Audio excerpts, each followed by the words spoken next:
কিনা? কারো চক্ষুকে আমরা ভয় করি নাই।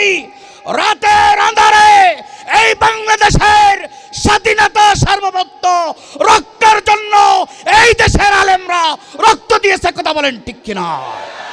ইবনে হাজার আসকালানী রাহমাহুল বারী তিনি তার কিতাবের ভিতরে ব্যাখ্যা করেছেন, জাহিদিল মুশরিকিনা বিআমওয়ালিকুম ওয়া আনফুসিকুম বিআলসিনাতিকুম, জিহাদ করতে হবে তিন শ্রেণীর লোককে।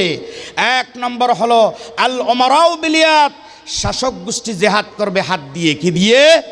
হাত দিয়ে। আর আলেম ওলামারা জিহাদ করবে জবান দিয়ে। আর আলেম ওলামাদের জিহাদের কনস্টিটিউশন হবে কিতাবুল্লাহ ওয়া সুন্নাত রাসূলুল্লাহ।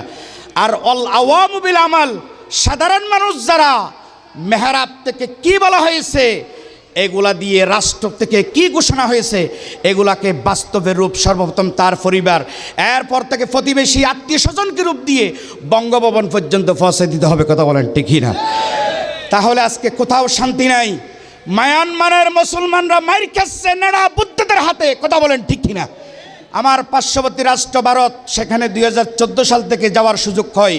ত্রিপুরা, মণিপুর, আসাম, গুয়াহাটি, সেই বিভিন্ন অঞ্চলে মুসলমানদেরকে বিভিন্ন অপবাদ থেকে দিয়ে এক সময় জয় শ্রীরাম বলে, যদি না বলে তাদের উপর আঘাত করা হয়। এরকম করে করে হাজার হাজার মুসলমানদের রক্ত নিয়ে খেলা করতেছে ভারতের উগ্র হিন্দুরা, কথা বলেন ঠিক না?